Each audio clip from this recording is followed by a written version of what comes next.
So for this week for Indianapolis, our total new listings were 252 and pens were 333. There are still 1,774 homes still on the market. You've got 248 new construction and 205 sold in the last week. And the average days on market are 31, median at 6. So the list to sold ratio for Indianapolis is 99%, and we've got prices from 35,000 up to 3.2 million. So that's a look at Indianapolis. Avon for this week, our new active listings are at 14. The those that went under contract or pended this week is 14 also. There are 60 still active in the Avon area right now, and there were 7 closings last week, and 14 new construction in the area. 28 days on market for Avon. List to sold price ratio is 97.7, so that's pretty close to list, but a little bit some buyers getting some good deals. So, all right, the minimum price in the Avon area is 100,707. I can't talk. 177,700, and the maximum price was 415,000. For Brownsburg, 14 came on the market, 12 pended, 61 still active on the market in the Brownsburg area, 12 closings last week with 23 23 new construction, 31 average days on market. 102.5% of asking price, the list versus sold price. So a little bit over on the homes that did sell in Brownsburg. The prices ranged from 202,000 to 1 million. Going to jump up to Carmel, and for Carmel, we're looking at the new, lost my place, the new listings that came on last week at 21, which is for Carmel, that's quite a spike, kind of drop. So various reasons why that could be, but we'll just keep a watch on that trend. So Carmel there, 40 pended, which was that's tracking right along. Just the new listings in Carmel dropped to about half. So total still active at 161, and there were 30 of those are new construction. And then we had 29 closings last week. We had 17 average days on market, and 101% of asking price is what people paid in Carmel. The prices range from 365 to up to 1.1 million in Carmel. Let's look at Fishers. Fishers numbers are pretty steady. 32 new listings came on the market, 32 pended, and 153 are still active in the Fishers area. There's lots of new construction around, and Fishers had 20, and then 25 closed for the week. And the average days on market is like 0 to 3 in Fishers. Actually, average days on market is 0, and the median days on market is 3. So stuff that's coming on the market is selling in a day, basically.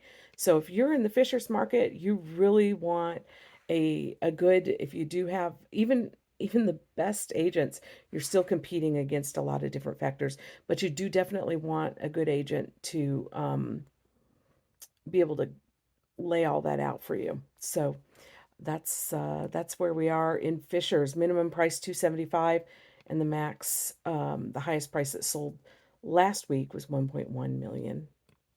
In Westfield, 34 new active listings and 38 pended. We have 233 on the market in Westfield. Of those, 134 are new construction proposed or in the works.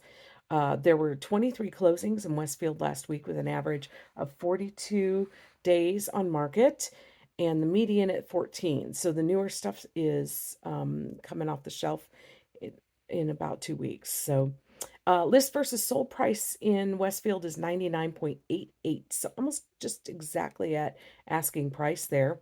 $243,100 is the low end, and 1.375 mil is the high end for Westfield. We'll jump over to Zionsville. 10 new listings, 15 pended, and 64 still on the market. 15 of those new construction. We had 6 closings with list versus sold price at 99, and then the minimum price at 325,000 and the maximum at 926,000 in Zionsville. Taking a look at Greenwood down south, we had 27 new listings, 32 pended, 164 still on the market, and 40 of those are new construction, and 24 closings for the week. 14 days on the market average, 100% asking price is what people paid, and the minimum price down at 140,000 and the maximum at 675. And then so that's the sum total of I think I was going to run through Hamilton County, just running through Hamilton County numbers for the week for the county as a whole. 113 new listings, 150 pended, 703 total active still on the market. 221 of those are new construction. We had 111 closings in Hamilton County last week. 18 average days on market, paying 100% of asking price, and the low end was 166,000.